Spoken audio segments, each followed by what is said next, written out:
Good morning family. Thengiũ mũno eroreri aitũ a Katejijo official.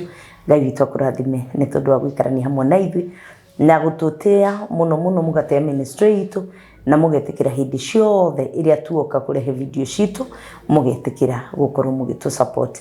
Thengiũ inyuĩ mũkoretwo mũgĩtũ subscribe ra YouTube channel itũ na ngamwĩhoya tu tondũ no ndĩrakĩmuona ona inyuĩ mũtetĩkĩrĩte gũkorwo mwĩ part ya family ĩno, ĩtĩkĩrai gũ-subscribe no kũhutia tu na subscription nĩ free of charge na gũkĩrorera nĩkuo mũgĩtũteithagia nakuo.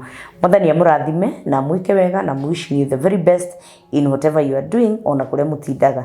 Mwathani arotũma na inyuĩ mũtĩo na arotũma ona inyuĩ mũgĩe na support. Na mũthenya wa ũmũthĩ nĩ ndagĩũka na ndoka na video ingĩ nĩgetha tukĩigue maũndũ mamwe maritũhaga mũno magatũritũhĩra ngoro citũ no tũkarigwo nĩ atĩa tũngĩka no ĩngĩ Ngai arĩ o gĩtĩ-inĩ tondũ nĩwe ũtũroraga.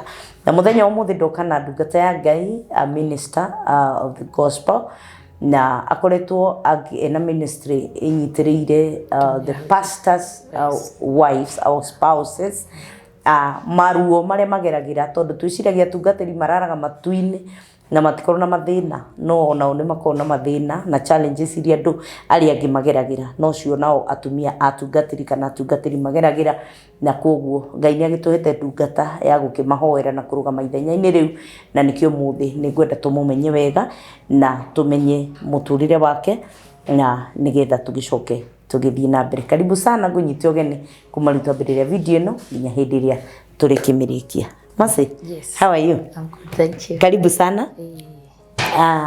Thengiũ nĩ gũka gũkũ gwa Katejijo official thutha wa kũrarĩria matukũ maingĩ na ngacokeria Ngai ngatho nĩ tondũ wa gũkuona na gũkuona wĩna hinya na mũthenya ũmũthĩ ndakuona ũtarĩ na maithori na twĩrĩgĩte gũkorwo twĩ nawe ũkĩrĩra hĩndĩ ĩrĩa ũraruzĩte mũthuri waku na nĩ kũgatha Ngai tondũ Ngai nĩ akũrorete. Na he kiugo ndakwĩrire tũgĩthika mũthuri waku ngĩkwĩra ithuĩ ũrona gũkũ ithuothe nĩ tũgũkũhenia mũno mũthenya ũmũthĩ atĩ nĩ tũrĩũkaga gũgũcerera no tũtirĩ tuoka gũgũcerera tondũ nĩ gũkũhenia twakũhenagia o tũkũmĩrĩria hĩndĩ ĩyo no ngĩkwĩra Jesu nĩ arĩũkaga kũmũrora na nĩ ngũkenio nĩ Ngai tondũ Jesu nĩ okĩte kũmũrora ndarĩ atĩra na nĩkĩo ũkĩrĩ na riri na ngakĩgoca Ngai nĩ gũgĩkuona hĩndĩ ĩngĩ na nĩ thengiũ nĩ gũka mĩtambo-inĩ ĩno na nĩ ngwenda rĩu ũgeithie mwĩroreri witũ na tũkũmenye tũmenye macinũ nĩgetha tũgĩcoke tũgĩthiĩ na mbere na tabarĩra ĩno itũ. Karibu sana. Nĩngwenda kũmũgeithia eroreri Katejijo official na nĩngwenda kwamba kuoya kanya gaka njĩre Ngai nĩ wega nĩ tondũ ũhoro wa ma kuma hĩndĩ ĩrĩa twĩrĩganĩte wandigĩte ndĩna maithori maingĩ mũno. Ngwenda gũcokeria ngatho nĩ tondũ ũrĩa wanyitĩrĩire. Amen. Nĩ wanyitĩrĩire mũno na ũgĩtũma mbara yakwa ĩhũthahũthe tondũ nĩ ma nĩ Ngai wa gũtũmĩte. Ngai nĩ akoretwo wa mwena wakwa mũno. Nĩngwenda gũcokeria Ngai ngatho mũno tondũ ũtugi wake nĩ ũkoretwo wĩ mũingĩ mũno thĩinĩ wa mũtũrĩre wakwa. Amen. Na nĩ akoretwo akĩndora mũno hamwe na twana twakwa ndarĩ atũtiganĩria mũthenya ona ũmwe. Amen. Niĩ ũrona njĩtagwo Pastor Mercy kana andũ aingĩ manjũĩ Mercy wa Teacher Patrick na Teacher Patrick nĩ mũthuri wakwa ũrĩa wĩrĩga kũhurũka na niĩ ndaciarĩirwo itũra rĩa Nyĩrĩ kũrĩa Tetu twĩtagwo Maragĩma na Ngai akĩndeithia ngĩrererwo mũthingi-inĩ wa Kristiano na ngĩkora ndĩ mwana wĩ kĩgongona-inĩ na ũndũ ũcio nĩ waingĩrire thĩinĩ wakwa mũno na ona nginya ndarĩkirie cukuru ngĩũka Nairobi tondũ mũndũ arĩkia cukuru nĩ ethaga gacĩra ga gwĩyũka Nairobi. Ngai nĩ andeithirie na ngĩona gacĩra ũrĩa ndokire ngĩkorwo ngĩikara na my brother the house girl na nĩ ndarĩ na ũhoro ũcio wa Ngai mũno thĩinĩ wakwa nĩ tondũ ndokĩraga tene mũno ngathiĩ kanitha ndokĩraga rũcinĩ rwa tene kĩndũ thaa 10 ndathoma kanitha wĩtagwo Baptist Church harĩa Kayole kona ndagĩũka Nairobi ndaikarie na my brother na nĩ andeithirie mũno tondũ hĩndĩ ĩyo ndarĩ kairĩtu kanini kendete Ngai mũno na ndirikanaga ũhoro ũcio wa gũkorwo ndereirwo kĩgongona-inĩ my mom was a pastor na nĩ arĩ na kĩgongona gĩake so ũndũ ũcio ndũmire thĩinĩ wakwa nĩ tondũ ndathianga join kũrĩa kanitha ndĩkaitu kanini ngaina ũrĩa maraina ngeka ũrĩa mareka ndona makĩhura itĩ na ni ngoya gatambaya ngambia kũhura itĩ so nĩ kĩũndũ kĩu nĩ gĩathire kĩnyingĩrĩte mũno ndokire Nairobi ni ndethire o hari ngikorwo no hote gukorwo ngitungata na kanitha ucio niguo ndamukirirwo miaka yore kona ito Baptist Church na kiheo giakwa gikiambia kuonekera hau na nirio ndamenyire ni ngona kiheo kia uini na kuma hau ni ndaingĩrire ministry-inĩ ya uini na ngĩina rwĩmbo rwakwa rwa mbere na ndio ngĩthiĩ ũguo ndarĩ kairĩtu ka mĩaka around 20 years na itanaina volume 3 niho rĩu twacemanĩirie na muthuri wakwa. Utanaina rwĩmbo rwa nyĩmbo ciaku iria uinĩte we mwene? Wow. So mwacemania na muthuri waku kanitha-inĩ o gĩtungata Ngai? Tell us about tuherugano rwaku rwa kihiko. Uria rukoretwo ruhana all through tondu ngikuretwo wari kanitha-inĩ we nduhana re maugaga ni ndathiaga disco ngicemania na muthuri wakwa disco agaki tuherugano rwaku rwa muthuri waku kana rwa kuhika kihiko uria kihanaga kana hiko ari na changamoto cia kihiko. What happened during your marriage? Idio twacemania na muthuri wakwa ndio ndagĩkorwo ngĩina volume ya 3 na onake akoretwo agĩetha tu mũndũ wĩ kĩhonoko-inĩ tondũ nake ndamũkoririe agĩtungata arĩ ta mũtungatĩri. Na hĩndĩ ĩyo twamenyanire kũndũ ndathiĩte ngĩkora nĩ seminar ĩkuo na metĩtwo meta macambĩki a Kameme hĩndĩ ĩyo etagwo Teacher Patrick na gĩkundi kĩu mathiaga nakĩo kĩaugaga nĩwe pastor wao nĩ tondũ na arĩ mwanake nake nĩ atungatĩra Ngai mũno na nĩ hĩndĩ ĩyo ndaheo kanya gwakinya presentation ndaina rwĩmbo rwa kuga eterera mwathani na hĩndĩ ĩyo rĩu mam Mrs wa Mũnga nĩ oigire kairĩtu gaka nĩ gakwa na no getereire mwathani atikaragĩa mu kande kĩnyonera hau ngĩmenya ndingĩte chance. Rĩu okire akĩnjĩtia rwĩmbo rwakwa akĩambia gũthakĩra rwĩmbo rwakwa yani kũpromotera at that time na niĩ ngĩona mũndũ ũyũ nĩ mwega tondũ nĩambia ku appreciate kĩheo kĩrĩa gĩ thĩinĩ wakwa na nĩ ndakoretwo ngĩhoya Ngai ndakanareke ngwe moko-inĩ ma mũndũ gatũma kĩheo gĩakwa gĩthire na hĩndĩ ĩyo ndĩna kĩndũ mĩaka 22 years around 22 years na hĩndĩ ĩyo nĩrĩo ndakĩingĩrire box ya kande na tondũ nĩ mania nĩ atumia mahenagio na kaũndũ kanini mũno na ngoro yakwa ĩkĩmwĩtĩkĩra kwa ihinda rĩnini mũno nĩ tondũ ona hĩndĩ arĩ muone ndamwĩraga we okorwo ndikĩrĩa wahũthĩrĩire we nĩ tondũ twendana ndiahotire gũkorwo ngiuma relationship-inĩ ĩyo na nĩ ndarĩ na andũ aingĩ mũno manjũragia no Ngai nĩ arekire tu tũkorwo tũkĩendana na Teacher Patrick na relationship itũ ndĩathire ihinda inene within 3 months nĩ twambĩtie within 6 months nĩ twambĩtie kũbanga ũhiki.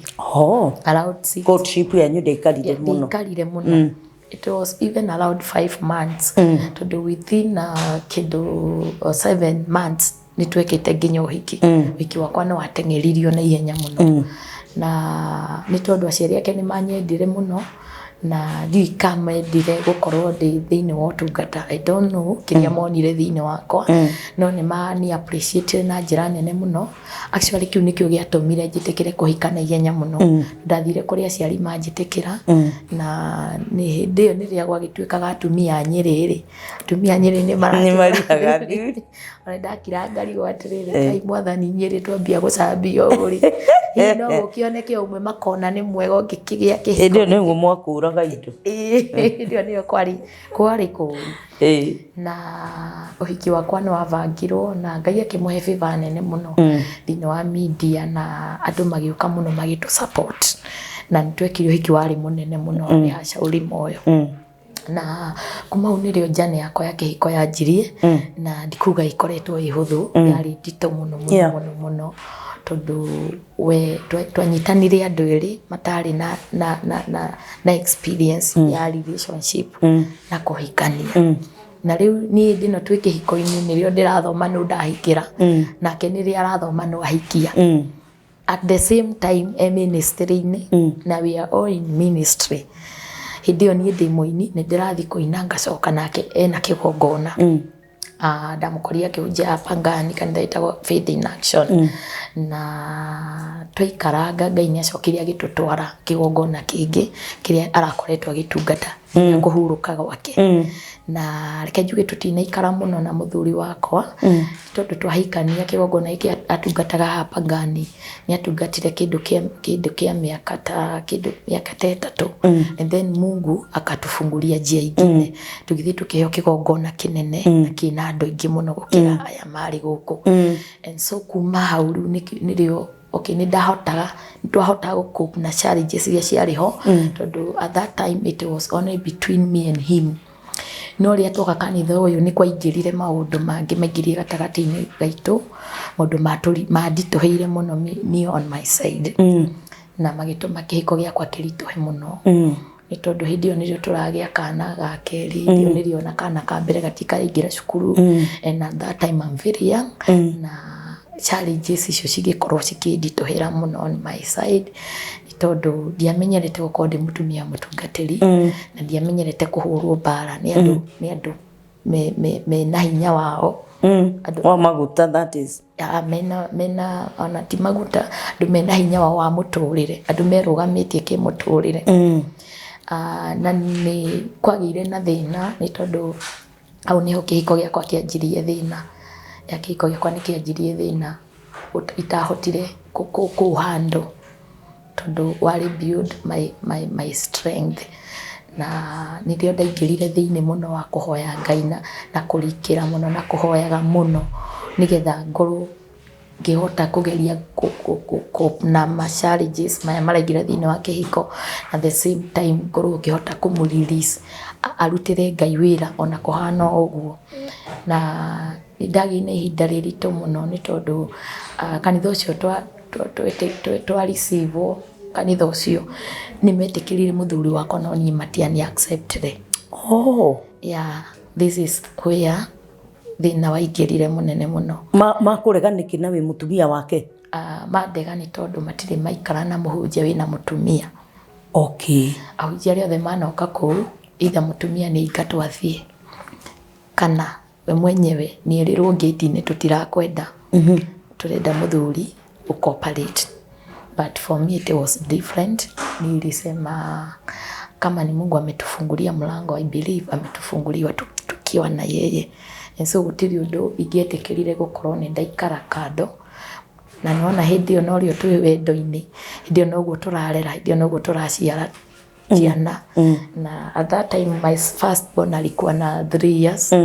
na gaka kanini kairitu thaici na around 7 years kari na miaka na mieri 3 just 3 months riu ni urake imagine twari andu anini muno matathomanite makamenya wega maranjia kihiko gia gu struggle tondu haha ministry ni ambia kana kanitha no ambia kuingira gatagati and so ni ndagire na ruo runene muno ni how did you feel riria kanitha utagwitikirire ni ndaiguire ndi so much rejected na kiambia kugia na experience ya gukorwo mutumia mutungatiri hihi ageragira maundu ta maya mutumia mutungatiri hihi ni hinya uri kwabati gukorwo naguo nigetha ahandu challenges atakuhutia ministry ya muthuri wake atakugiririria undu no mu happen ni tondu wa kigongona yani atakugiririria muthuri wake akorwo akinta fia na nginya thu iria cia mucii wake nigetha nduka interfere na kigongona tondu kigongona ni kia Ngai na nikweyumiriria atumia mari atumia 3 mena hinya wa mbeca mena hinya wa muturire you understand no reke tuge mena mahinya maria mothe mundu angikorwo na mwe guku thi maria mangimuhotithia gwika uria angienda gukorwo agika nigetha eke uria kana awin uria arenda gwika and so itanamenya mubango wa andu acio tondu ndiamekuagira ndiciragia ino uria ringi mangikorwo matirenda nie marenda muhunjia peke yake to ni makiri na mitaratara yao iria marutaga wira nayo no ni ndekira question nyingi muno to muthuri wakwa ni athiri akigwa mutego-ini wao after guikara ona kia gistara gukuria what do you mean by that mutego uyu ni uriku magwa thiini wa agwa thiini wagu after twaingira kuu after kindu 6 months ni ndahuragwo mbara nene ni tondu twakorire kanitha ucio wi munini muno na ni ndari mundu wa kuhoya muno na riu ucio ni uko thiini wakwa muno na riu utumite ngoro itari nderuta muoyo because there was a time I wanted to kill myself na ni ndakorirwo ngithie thiini muno wa kutuiria niki kiratuma makorwo matiranyenda na ni ndarealizire hena roho ukoragwo ho wa kumena muhunjia kana kihiko giake akoma ni thu cia kihiko kia muhunjia uria wothe woka ku onia hiku mena thuri no matirenda gukuona we ikarite hau marenda kuona muhunjia peke yake na uria muthuri wakwa gwire mitego-ini ya andu acio ni gukorwo ni mambire kumutikira kia ya iguru muno ni tondu at that time twari thi tulikuwa chini atukuata na manguo ya kusimama ya tuonekane at least ni turatungata tondu thaici uguo muhunjia angikorwo ari down ashirika niyo mamoya na iguru Ngai amatumirite kana Ngai agatuma destiny helpers is not ukorwo ati no ashirika acio mangimuteithia ahote ku overcome some challenges no Ngai no atumire mundu o wothe kuma kundu o wothe oke ateithie muhunjia ukorwo at least arugama mbere ya andu apart from gukorwo na githomo nguo ciake ni irahunjia tondu inde turatura ihinda riria ugiuka gutwira Ngai ni areka reke twambe tuone uria gwikire and so at that time tuli tandu twari thi ni ndi twageragia kwambatira muturire-ini and you can imagine hindi yo riu gutire mucara ari aratungata 24/7 na ni tani uini hindi yo ona uini wakwa na thaici ndukiri wamenyeka koguo ndikikiuga ni ndari na biashara stable iria ya ingiatuteithirie tuhote gukorwo twambatirite thiini wa muturire na otoria ui andu gukiri haria moimaga na riu handu hau ithui twaumaga tukiambatira on the way ni hongo maingirire na kihiko giakwa gikona thina muingi muno in other words mamunyita mamuteithia ri akiremwo ni kuyohora thiini wa moko mao uria mekire mambiri kumuguragira irato very expensive makiambia kumuguragira thuti very expensive no we matira kugurira no ni ndiragurirwo indiaregire guthie ni ndiragurirwo makiambia kumwikira favors makamwitaga kwao makamurugira na makamwira ndugoke na mutumia waku kai magathie agakora agurirwo gifts muthuri wakwa na thaici nguo ciake to ndire ndaciheana ona imwe thuti iria muthuri ucio arari nacio citingitarika na niyo na ndingiagurire kindu kirahana ta gigukuhiriria bei ya thuti iria maguraga to ciari so much expensive na ni agwire mutego-ini ucio wa gukorwo ni aratikirwo kia ni aragurirwo nguo ni aragurirwo iratu ni araheo mucara mbeca ni iraikira na riu onake agikorwo ni concentrate tondu ni mamuteithia gukorwo challenges nyingi cia ministry igikorwo itironeka ni mamucangira mbeca ni agurirwo ngari riu ni ngikorwo ndiri handu ndirokira muno nduri na say ndiri na say undu ucio ni affectire mucii waku muno na performance ya muthuri waku na maundu maria aragwika muno tondu riria ndirenda twaranirie ni eto na nie acaguraga gukorwo agithii kuri acio aramenya no mamuteithia angikorwo akwamite handu nigetha ahote kurera ciana na ahote kwambararia kiria family yake no uhoro wa gukorwo na agika responsibilities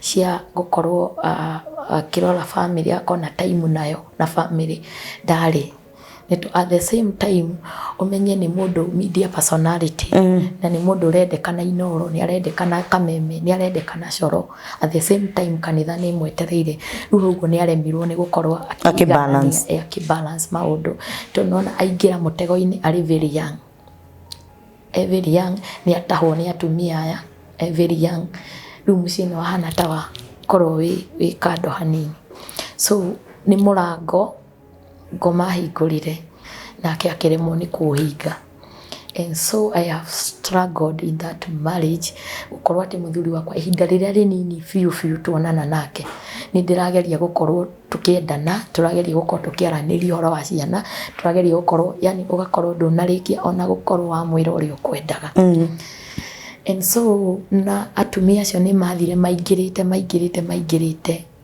nginya gukinya handu ni ndire na safe you thino wa nginya kihiko giakwa na ni mwangiokire nginya nyumba tondu ni ya kanitha kuria twaikara nyumba ya kanitha na ukihetwo nyumba ri ni uragurirwo nguo ri mucara ni uraingira ri ngari ni urahe ugurirwo ngari ri na mutumia waku no aremwo ni balance maundu mau thi ndukwa na family ni wamithinikania so ni akorirwo atari na se thine wa nyumba yo tonio mamuhete agikorwo na ngari yake ndai na se nayo tonio mamuhete ona thuti nio mamwirageria marenda agekira Sunday tondu nio magurite no na ndio nirio ndirikanaga ningie yuragire mwana wakwa ari allowed kindu 9 months tuingira na mwana uyu kindu 3 months ningie yuragire tondu thini wa kahinda ka mieri 6 ni ndonetio matharau maiganite kwiruta muoyo tondu atumia mena mbeca they are in the leadership na ngicoka ngirealize pastor ndakoragwo na si thini wa ministry iyo onio moigaga tonio ene kanitha na hau niho ambia gucenjia maundu ambia kweheria kanitha ucio wa tene ambia guita mahiga giakaga kanitha ungi tondu akiri na support neta na media ni yoka and so Ngai ni amuhete grace na neema ya gwitikirika and so kindu kia ihinda ta thini wa miaka 3 uguo ni arakoretwo 5 ni akoretwo amomorete kanitha ucio na akambia kanitha ungi na riu haha uguo gwakinya before 9 months ndirikanaga ngithie Ruraya ndatigire mwana wakwa ena 9 months na ndio ningie yuragire na ni ndoragia Ngai tu anginjuragite anine thire kana njeherie thini wa nyumba iyo at this time nirio ndira realize ndi mutumia mutungatiri and I need to be a good example of atumia ahujia uria mabati gukorwo magikara kiti ndingioire nguo ciakwa thie itondu atumia aria ni ndamonia ni ndahotwo ndingioire nguo ciakwa thie itondu kiugo kiria maugire matiranyenda marenda muhunjia nikianjokeraga muno and so nilikuwa nauliza bwanangu what am I supposed to do when you umenileta huku am I supposed kuchukua nguo niende ama ninafaa kufanya nini you know ndangithie kumoria nikigiatumire mathekerere mutumia wake Sunday makiugaga ndari na nguo na ndangithie kumoria nikigiatumire manjaririre makiugaga ona ndiwe kwihumba because at that time Katie I could not even be able to introduce myself tondu ni ndiahotete gukorwo Ngai ahete neema tondu it's not even about guthoma kuna neema ingine Mungu anakupeanga unaweza hata kujiintroduce kwa watu wakubwa I was not able to introduce myself na githungu kana nginya na githweri kiria sanifu ndakoragwo ngistruggle ni tondu muthuri wakwa ari muthomu muno ari na degrees nyingi muno but for me ni ndarionaga certificate ga form 4 so kindu ta githungu ni githungu ndathomera Ruraya na ndiathire cukuru kwa Ngai anjaragiria kanjira mimi ndiye nitakufunza kizungu I will teach you don't even go to school I will teach you how to talk I will teach you how to explain yourself na ndarigagwo muno ihinda rigakinya ri na ndia nderagwo ndiri muthomu ni ndaigua uru muno tondu na ndio nderagwo ndiri nguo igiri acoka nyumba yakwa yatorongera mwathani igua uria maroiga kera mwathani igua maroiga ndiri nguo igiri igua ni maroiga ndiri iratu na of course sikukuwa nazo oh God so ndio nirio muthuri wakwa mushara wakirio munini tondu makimwanjiriirie na mushara munini no kirio naga ni ahotaga kurihira mwana uyu wa kiria first born cukuru no batiria thauti hanini kana gaka ka first born ni ahotaga gukarihira cukuru na kamashara kau aheagwo na ni ahotaga ringi kuhe magana ta 5 ma njuiri kana ikaga kana kanjira ndari ni tondu hindi iria murango uyu wahingukire mahota gukapcha maidi yake ona mbia ciake ahuthagira uria marenda Ngai mwega and so ni ndastruggle muno kundu nginya ndathiaga kuina ndina kana kau kanini kundathiaga kuhoya nyimbo na ndi mutumia wa mutungatiri kundathiaga ngaiguirwo tha ni to ni moi muthuri wakwa na makarora uria thinikite na kanitha iria twinayo hindi iyo makona kweli mutumia ni murekererie na ndathiaga by the grace of God ngetekereka kundu ngaina nyimbo ciakwa nginya mathiko-ini ni thiite mathiko-ini muno o turi onake na ndiugaga ni kwenda gwake njugaga ni mwanya ngomonire ni tondu hindi ino tutari kanitha ino ni twathiaga wega muno ona twona ciringi 5 ni twagayanaga ona twona 1,000 ni ahotaga kuhe 500 ngakindu na tukahota gwiteithia na icio ingi na muturire ndwahuthire ni tondu ni ndaiguire ni ngwiyuraga hindi iyo ngira Ngai kono areke tu ona nyingire ngari ithie gi accident nyingire tu ngari yage gukinya kuria rathi ni mau ni mamoya mandirahoya ndi ngari-ini ndikana muthenya umwe kiti witu ndaingirire ngari Kiambu na ngari iyo ikigia accident Kiambu road no nini ni ndahoyaga tu Ngai na riko tu ngari ino no ike accident njage gucoka nyumba iyo no imagine ndi nyumba ya kanitha na kundu guku no kuo ndicoka kundu guku ni kuitaraheo thayo tumia maraingira nginya bedroom gwaku guti kundu mataingiraga bedroom kawari mwega atia ni tondu ni nyumba yao ngimaura mateke matingihota Ngai kendige kwaria tondu tini Ngai ni ahete grace Ngai ni ahete neema tondu ndiria waheo nyumba ri ti yaku ni kuheo heto so ni gwikona conditions ona nyumba cia gukombora ni igua ni kwiragwo no ugagikate ugagikorwo ugikate ugika kuringana na uria ubati ni gukorwo wika nigetha hote guikara kuu so ndekirirwo rules nyingi muno ya ati ndiri na kigiriririo na kimwe ya kugiria mundu aingire thini wa rumu ona imwe kuu tondu ni nyumba yao ni twikana muthuri wakwa ni anjiraga ni nyumba yao na nui haha matuhete twirerere nui nyumba ino tutirarihio nui haha ndirona kamucara ciana igathoma koguo ona ini ubati kwinyihia na ngenyihia ni tondu ndirenda muthuri wakwa tungate na ndienda gukorwo ndi course ya kunina ministry yake remember ni ndina ministry thiini wakwa no iragererio ruo ruru nigetha ministry no yume na hindi iyo nirio ndetirwo kundu thie Ngaine na Wangigi na ngirwo ndiriheagwo via no ni ndetwo thiku 3 thie Ngaine thiini wa kanitha wina Wangigi na ni ndarigirwo muno na ndikaga ni tondu muthuri wakwa kuruta mbeca hindi iyo kwari thina muno ni tondu ngiona gukora mucara wake ni ubangiirwo na wathira and so by the grace of God ni ndahotire guthiaga Ngaina ngicokaga naho niho murango wakwa wa ruraya wahingukire ondina mathina mau niho murango wakwa wa ruraya wahingukire no wahingukire kuringana mathina mau ndageragira ni tondu ni ndahoya muno Ngai ndakanareke thie kuria thu ciakwa cinjetereire ni ndahoya Ngai muno tu etikire ngakorwo ndi a good example kuri atumia ahunjia aria maragerera ruo ruria matangihota kwaria to hindi ndiari na mundu wa gucea ona ndingiaririe tondu ndarigagwo ngwaria kanitha uthire ni ngwaria andu makuga ati kiko giakwa gicambe ruo ru ni ndarukireire thiini na ndiari na mundu wa kwaria nake na undu ucio ni wandiagira thiini muno na tondu ona muthuri wakwa mwenyewe ndari na time na ndingiahutirie atumia acio ati ndimwire ng'ania ni arathekereire kang'ania ni aroigire ni tondu already ni moete wakiri ciake magacinyita so nirio muhunjia ucio umite UK augire young girl I can see you are going through a lot I want to talk to you na agikaja appointment ile ciothe ari nacio na akiuga the only person arenda kwaria nake nini.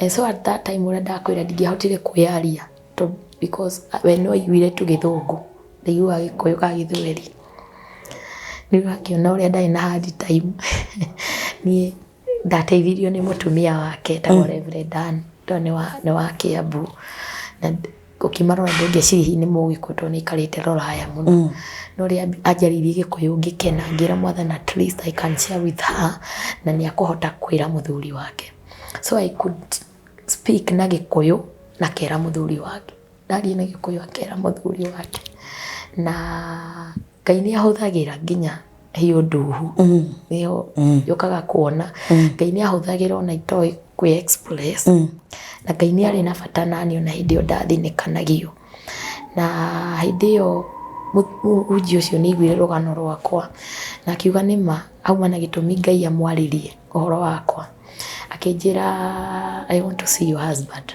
I want to see your husband and tell him I want to see him. And so ni ndathire ngira muthuri wakwa kuna bishop tumekutana and I want to see you, na bishop ndendaga guka kumuruta nguo, endaga kugeria guthondeka kihiko giakwa ni kirageretio ni ndungata nyingi muno kirugame, ni tondu Ngai ni aramonia thina uria wi kihiko-ini giki. It was not between me and him, it was between murango uyu ngoma hingurire, so ni aregire guthie, na bishop akiuga okay, akihe sponsorship ya mwaka umwe UK, ndio mwana wako ena mieri 9 gaka kanini, ni kiuria Ngai arenda ndige mwana uyu ena mieri 9, mwana uyu ni munini muno, ngigwa taitaguthie tondu wa wendo wa mwana, ndikana Ngai akinjariria akinjira makuagira nginya me nyondo-ini cia nyina, ni ndumaga ciana citure, na mwana ni aciaragwo na nyina agakona mwana ucio ni survivaga, na ndio ndari na muiritu wa wira wa ndethire, na muiritu ucio nginya thaa ici ni ndimucokagiria ngatho muno to ni etikirire ndimutigire kana kau ona kai kanini, na ni ngithita kwenda kumenya tondu riu ri angiko gihiko giakwa ni giathukire kuma bedroom ri ona thaa ici ti hindi ati ndaikara hau gikwagira, ni twaikara na muthuri wakwa muno taituonana. I know ihinda rinene muno tondu hindi ciothe makurusedi, hindi ciothe kanitha, hindi ciothe yani hakukuwa na time, na rini na gataimu kanini na atumia aya gataimu kau ona kanini etwa sapa etwa rugirwo ni atumia aya na kaingirio mabataro mothe kuguru agiuka ninirwo everything, na kiti kiria kiratumire njarie rugano rwakwa ndoigite ndikaria, ndoigire ni ngwaria ni tondu rimwe ni ugeragira maundu na andu magakujaji na magaikarira giti kia judgment and they don't even know, ona matiui maundu maria wanagerera, ugakiririria ona utiri mundu ungihota kuruga moige mutumia uyu rimwe ekirwo matharau, rimwe arumirwo, rimwe aconorirwo kigongona-ini, rimwe kwaririo maundu maririo after the service na makimukinyira magithukia ngoro yake, uti mundu ungihota kumira anjariririe tondu ni aretigira uria gukwaria kana hihi undu ucio ndukamurehere thina tondu ni ona haturandiru na andu mena mahinya mao. And so ni ndacokire ngigithie UK to cut the story short, na ndathi UK ni ndathire muhunjia ucio ni andeithirie muno tondu ndathire through counseling na ni ahoire muno tondu ndigwa mutwe wakwa wi muritu muno, mugambo waku ni urathie thi hanini, mutwe wakwa ni wakoragwo wi muritu muno ukira mwiri wakwa, ni ndigwa ni nguite maundu matarahotithia nginya kuona toro tondu remember ndiaciaga na mundu, na ni ndarigagwo ngwanjia atia tondu ndahota kwaria kaundu kanini kanitha, ndahota tukwaria kaundu kanini tuka muthuri ucio wakwa ministry ithire. And so nilikuwa najihold kama bibi ya pastor as young as I was, I could hold myself, na nilikuwa nalia, sometimes I could cry the whole night, na no ndahota guthi ona guikarira giti kiu na ngonania smile, but inside me I was dying. It is well. Yeah, inside me I was dying. Na guku oka ri nduhingagiririo kurira ungigwa maithori don't hold, twendaga kuhona twi hamwe. Inside me I was dying. Na na thauti no kutuongera kanini nigetha tutira Ndio ri ni ndoraga Ngai tu tondu mami akoretwo akua. Mami akoretwo akua, so ndiarĩ na mami ngĩahotire kwĩra maũndũ ma ndĩragerera. Nĩ ndakoretwo mũno ngĩkunĩka kĩhiko gĩakwa nĩ tondũ nĩ ndahoya Ngai mũno ndakanareke ngorwo ndĩ gĩtũmi kĩa ministry kũgũa. Na nĩ ndakuaga mũrigo ũcio nĩgetha muthuri wakwa ahote gũthiĩ kũhunjia na ahote kũmũkunĩka nĩ tondũ ndamenyaga kĩhiko gĩakwa gĩtiahanaga ũũ. This is not the kind of a person alinioa. Huyu ni mtu mwingine because alichange tu automatically. Na ikakuwa niĩ ndĩ wa gũthinĩkanio. Ngari yake ĩrakua atumia acio, ĩrakua niĩ ndathinĩkanagio thutha na ciana ciakwa. Sometimes ona nĩ tũkwaga gwa gũikarĩra no nĩ ndenyihagia tu ngakirĩrĩria nĩ tondũ wa ministry. Ndamenya ona ndĩna ministry thĩinĩ wakwa na ndikwenda kũhanda mbegũ ya kũnina kĩgongona kĩrĩa Ngai amũhete. So Ngai nĩ andeithia nĩ ndathiĩ rũraya na mũhunjia ũcio nĩ andeithirie mũno harĩa arĩ. Ngai amũrathime. Nĩ andeithirie mũno Reverend Dan, nĩ andeithirie mũno tondũ nĩ aragia naniĩ ta mũtumia wa mũtungatĩri mwenzake. Na nĩ anyumagĩrĩria mũno na nĩ era mũthuri wake maũndũ mangĩ nĩgetha tundeithĩke. Maũndũ mangĩ ma atumia athiaga akamwĩra how can we help this woman. Na nĩ manjetheire counselor nĩ tondũ hĩndĩ ĩyo nĩ ndaremagwo nginya nĩ gũkorwo ngĩ-concentrate. Na nĩ ndathire counseling around 6 months tondũ ndarĩ na visa ya mwaka ũmwe. Na counseling ĩyo nĩ yandeithirie mũno nĩ tondũ nĩ ndahotire kwaria kĩrĩa gĩ thĩinĩ wakwa, mũrigo ũkĩhũthahũthĩra. Na nĩ mageririe kũnyita mũthuri wakwa tondũ Bishop, I remember Bishop nĩ acokire Kenya rĩngĩ nĩgetha oke onane na mũthuri wakwa ahote kũmwarĩria amwĩre kĩrĩa kĩrarĩa mũciĩ wake tondũ rĩngĩ no korwo we ndaramenya, nĩgetha etĩkĩre gũkorwo nĩ arekia kĩrĩa kĩngĩtũma akorwo nĩ arathinĩkania bamĩrĩ.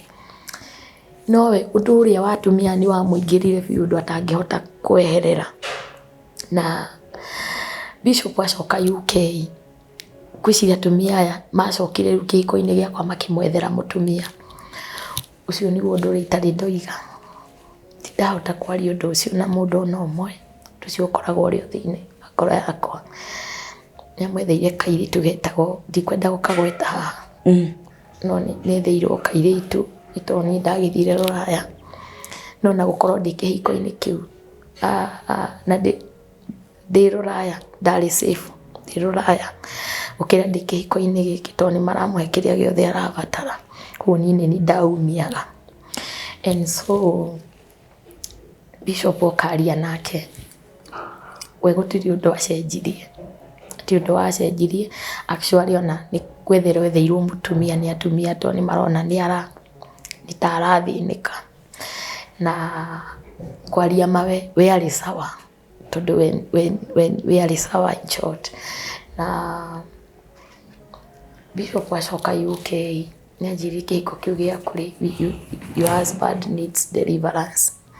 Tondũ harĩ ũndũ waingĩrire thĩinĩ wake na ũndũ ũcio no ũrutirwo na mahoya. Nĩ ndĩra-understand ũrĩa Bishop aroiga no nake we mwenyewe ndaraerewa tondũ ti maũndũ mothe ndamerĩte, ti maũndũ mothe ona Ngai amũgũrĩirie. And so ndacoka mbara nĩ yanenehire mũno tondũ nĩrĩo gwatuĩkire ona ndigaikarĩre gĩtĩ kĩu kĩa ũkonde kĩa mũtumia mũhunjia. Na ndakorirwo ngĩkwo maũndũ matarĩ mega tondũ nĩ mokaga gĩtĩ gĩakwa mahura gĩa pastor gĩakwa gĩkahakwo ndoro. Oh God. Gĩkahakwo ndoro tondũ nĩ ndoka Ngai anjenjeirie mũtũrĩre, ndoka Ngai ahete nguo cia kwĩhumba, nĩ ndoka Ngai ahete iratũ cia gwĩkĩra. Ndahota gũkorwo ndĩ presentable hĩndĩ ĩyo tondũ Ngai nĩ andeithĩtie na akandora. Ngwĩciria moigaga ndirĩ Ngai nĩ akoretwo ahe. Noguo moigaga I'm not even presentable to be a pastor's wife. Ngai nĩ andora na njoki athambĩtie na riri mwerũ. Even spiritually I was on another level. And so bara nĩ yathi na mbere na nĩ twarũa nginya bara ya kĩroho na atumia acio. Kate niĩ ndanareherwo itumbĩ rĩa ngũkũ rĩna gacui thĩinĩ.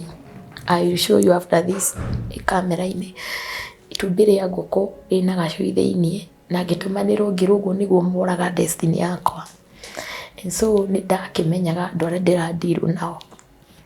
Twarũa bara ya kĩroho, twarũa nginya hakinya handũ nderwo ndigacoke kũhoya.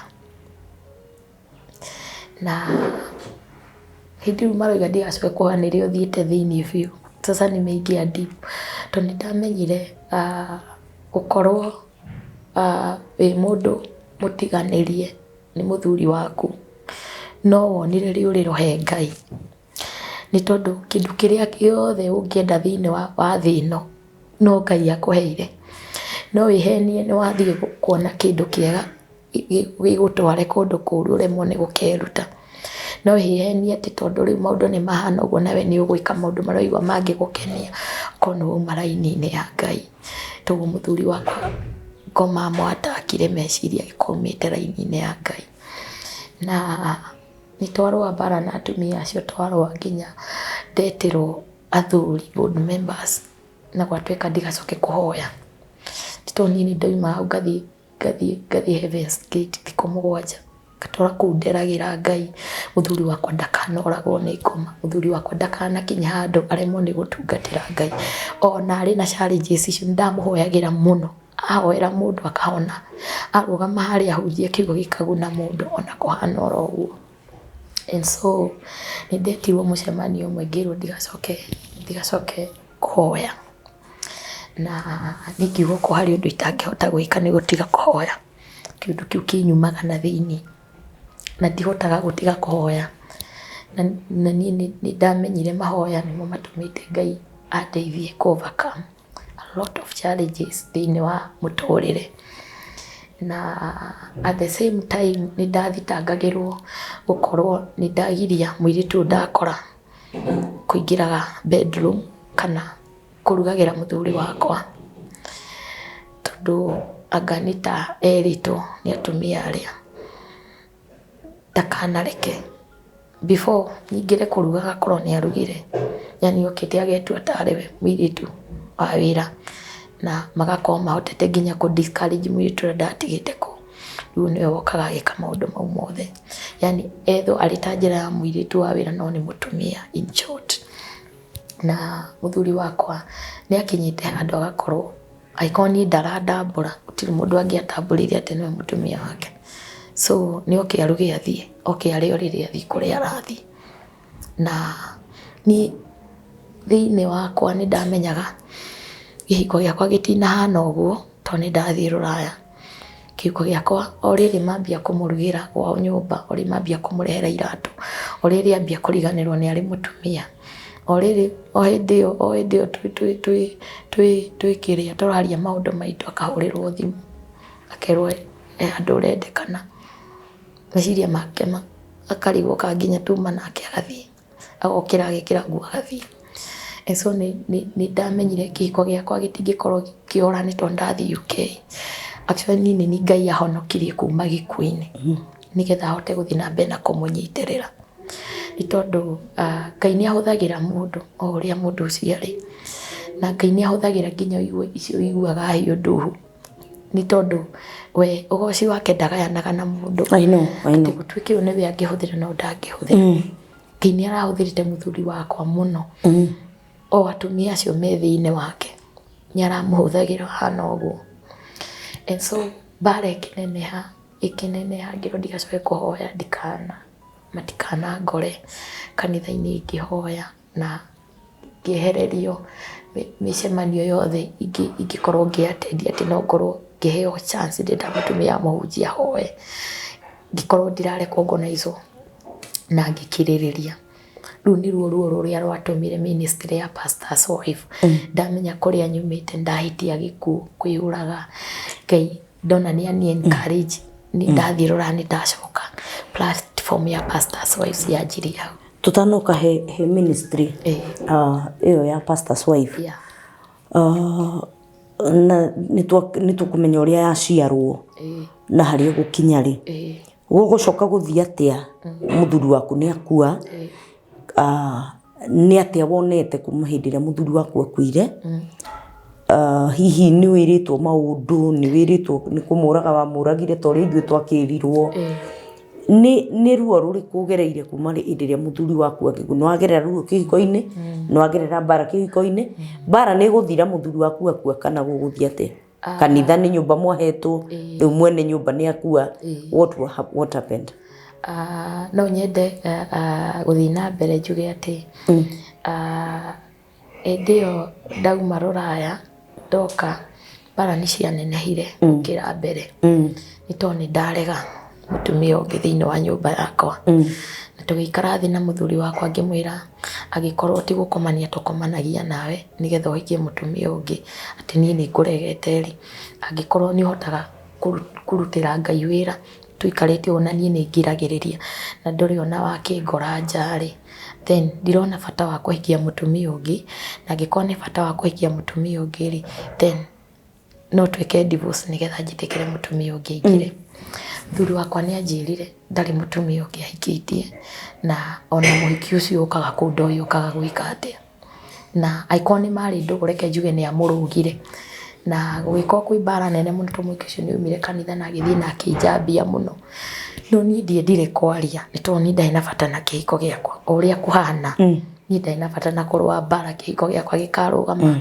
mũthenya ũmwe na mũthuri wakwa nĩ ndirikanaga nĩ etirwo kanitha fulani kũrĩa mũhiki ũyũ athire kũthitanga atĩ nĩ ndamũingata mũthuri wakwa akiuga weri matiangiriĩte handũ nĩ akũhika no kahiki gaka atumia arĩa no magatindĩka goke onjeherio gĩtĩ-inĩ gĩkĩ ndegeire gĩtĩ gĩkĩ nĩkĩo kĩrarũo nakĩo nĩ tondũ ndaregire gũcoka mũthuri wakwa ke wiki gĩtĩ gĩkĩ nĩ matigĩrĩire atĩ gĩtĩ kĩu no makanjeheria na mamwĩte kũnjeheria na njĩra ciothe na kĩrĩa gĩatũmaga ona ngirĩrĩrie nĩ tondũ ndingĩendire kwaria ũndũ ona ũmwe ũngĩatũmire ministry ya mũthuri wakwa ethire kana njarie ũndũ ona ũmwe ũngĩatũmire nyoneke ta itanahũthĩra wisdom ndĩ ta mũtumia wa mũtungatĩri no nĩ ndoĩ mũthenya ũmwe Ngai nĩ akarũa mbara ĩno na ndiamenyaga nĩ ona mbara ĩno ũrĩa ĩkarigĩrĩria and so mũthuri wakwa nĩ ambirie gũkorwo agĩcaidi nani rĩu nĩ ndakiuma UK kĩambia gũkorwo nĩ aracaidi nani no akiri ciake nĩ nyite aracaidi nani na twĩ nake no rĩu ehera kũrĩ niĩ aracaidi na atumia arĩa na hĩndĩ ĩyo nĩyo ndakorire nĩ matiĩkire over na ona aracabwo niĩ ngatigĩrĩrwo makamũcabu ngatigĩrĩrwo na hĩndĩ ĩyo nĩ ndakoretwo Ngai ahete boldness ya office ndona angĩkorwo nĩ ndahonoka kwĩyũraga rĩ agakano kaũndũ kanini hĩndĩ ĩyo no ndĩrahoera mũthuri wakwa tera Ngai Mwathani ndũkanareke mũthuri wakwa aninwo nĩ ũndũ wothe waingĩrire gatagatĩ-inĩ witũ nake nĩ tondũ kĩrĩa kĩingĩra thĩinĩ wa andũ erĩ mendanĩte nĩ gĩkuũ na nĩ ndahoyaga mũno nĩ tondũ ndera Ngai ũyũ nĩ mũthuri ũrĩa waheire na ndiũĩ ũngĩ na ndirĩ hĩndĩ ngetha mũthuri ũngĩ wa ũirĩtu wakwa ũyũ nĩ mũthuri ũrĩa waheire na ndahoya Ngai mũno ndakanareke kĩhiko gĩakwa gĩgathirĩra werũ-inĩ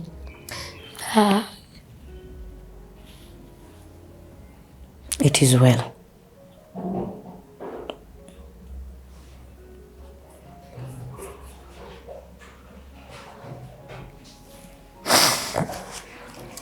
ndera Ngai ndakanareke he rwĩmbo nyinĩte ngoiga atĩrĩ Mwathani ndũkareke ngwĩre werũ-inĩ ũyũ andũ nĩ marigagwo mũno ndĩraina rwĩmbo rũu nĩkĩ na ona thutha ũyũ andũ nĩ moka inbox mũno ndapost makanjũria winire rwĩmbo rũu nĩkĩ ndĩra Mwathani ũyũ ndũkareke ngwĩre werũ-inĩ ũyũ Mwathani ndũkareke Mwathani kĩhiko gĩakwa gĩthirĩre werũ-inĩ ũyũ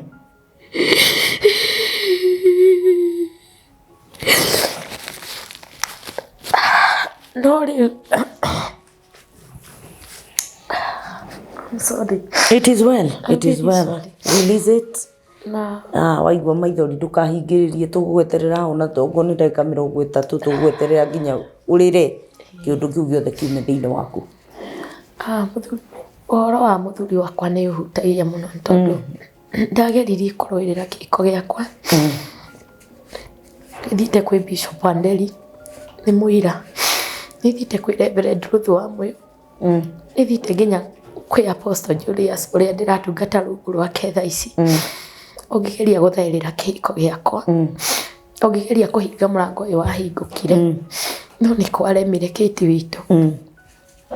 Na hĩndĩ ĩyo mũthuri wakwa rĩu nĩ aside na niĩ ndauma UK, na onake anga nĩ ambia kũ realize harĩ ũndũ ũtarathiĩ na mbere.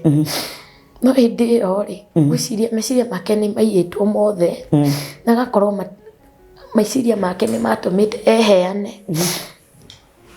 eheane. Ndiũĩ kana eheanire ta igongona, ndiũĩ eheanire ta kĩ. Tondũ hĩndĩ ĩyo mũthuri wakwa ambia gũcoka rĩu mwena wakwa, nĩ mamũtenga. Tondũ haha realize nĩ arĩ family. Nĩrĩo mambia nao gũkorwo marĩ against. Marĩ against we, nĩ tondũ nĩ ambia gũcide na family yake. Matirenda. Na agakorwo na arũgama ari ũhoro kana ni introduce wega. Magakorwo nginya na matiraruta, magakorwo yani nĩ na maramũrĩte. Makamũsabotage. Na nĩ hĩndĩ ĩyo rĩ, ngĩtĩka advantage. Kĩona Ngai nĩ ahetwo beca ndoima UK. Ngĩmwĩra tũcenjie ngari nĩ yagũrĩtwo nĩ Kanitha. Ngĩmwĩra tũcenjie ngari ĩno.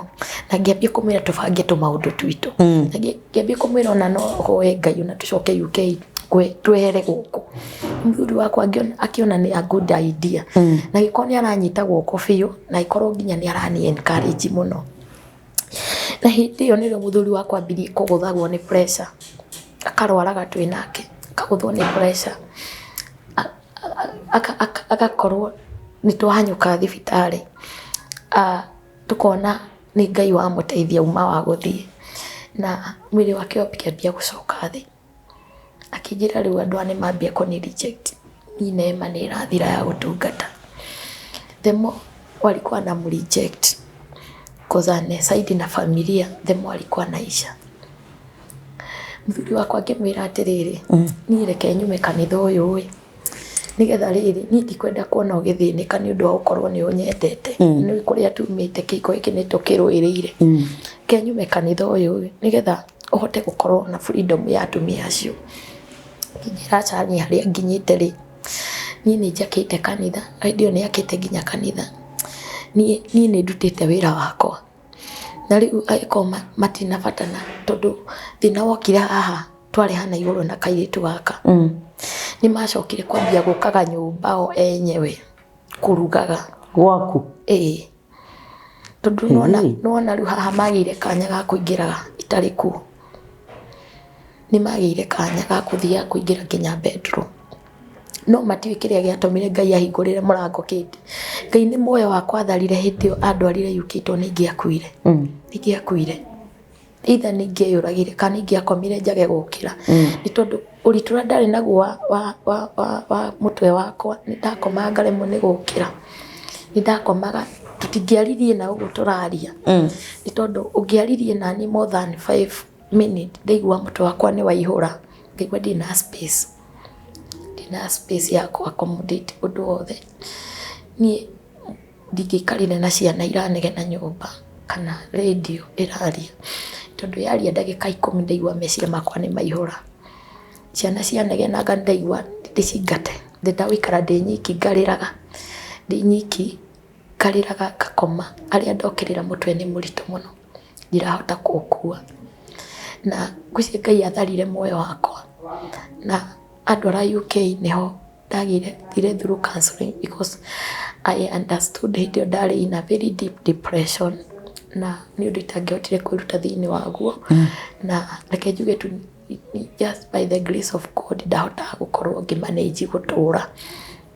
Na hĩndĩ ĩno mwambia kũingĩra nyũmba gwakwa ndirikanaga one of those 3 women harĩ ũmwe wokire amũkuĩire ũcũrũ na amũkuĩire irio na akiuga were ici nĩ irio cia pastor wao.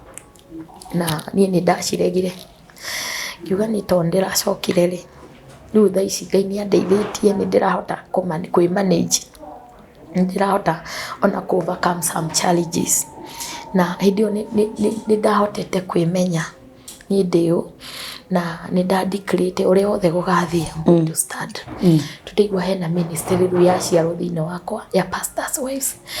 Nĩ ndeyũragia ũhoro wa mũtungatĩri, mũtumia wa mũhunjia ũragerera maũndũ ndangĩhota kwaria na mũndũ, mũtumia wa mũhunjia ũrakua arakwĩra werũ-inĩ na she doesn't have someone to share with.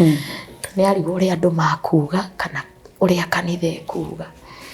And so mũtumia ũcio nĩ twagianire nake mũno tondũ andũ ti akĩgongona-inĩ oka gũcabu mũthuri wakwa akaga gũcabu angora rĩu nginya nyũmba.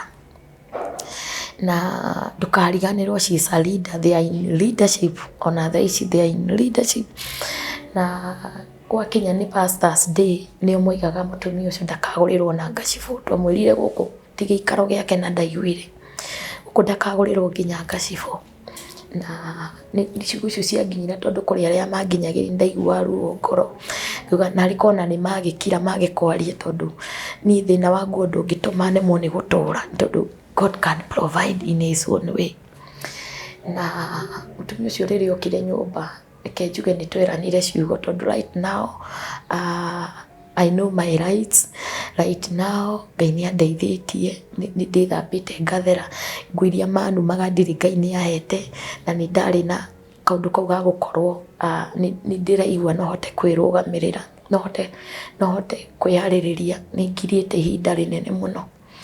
Na nĩguo augire no nginya arugĩre mũthuri wakwa, na nĩ tweranire ciugo kĩti tondũ nĩ akorirwo akĩnjĩra ona nĩ tũĩ ona ndakwendete, nĩ tũĩ ona kiũru kĩrĩa njĩrire kĩarĩ kĩritũ mũno, tũĩ ona ndakomaga nawe. Na ũndũ ũcio nĩ wathecire ngoro mũno, na ngĩmwĩra rĩu we wĩ ta mũcirika ũmenyete atĩa mũthuri wakwa ndakomaga nani, na mũndũ mau ũraria mũgĩcirie kwaria ndeto cia toro cia mũtungatĩri wanyu. Na kĩmũria atĩrĩrĩ wanjĩra ũguo nĩkĩ, we wĩ mũtumia tani, your husband is in the leadership, unaniambia hivyo kwa nini? Na nĩ akĩambirie kwagio ta mũndũ ũtarĩ mũũgĩ tondũ at that time niĩ ndiũĩ gũcokanĩria, niĩ njũĩ gũthiĩ maru-inĩ. Na nĩ tweranire ngĩingĩrwo nĩ mũndũ ũrĩa wa kawaida, ngĩririkana mũtumia ũrĩa manathinĩkania, ngĩririkana ũrĩa mananjĩka iũndũ, ngĩririkana ũrĩa ingĩaneyũraga nĩ ũndũ wao. Ngĩmwĩra aca ndarega, nĩ mũndindĩkĩte, enough is enough, you cannot cook for my husband, he is my husband. Na kĩhiko gĩkĩ nĩ ndĩkĩrũĩrĩire enough, na ndigwĩtĩkĩra gũtindĩkwo rĩngĩ. You either get out of my house kana njĩte borithi.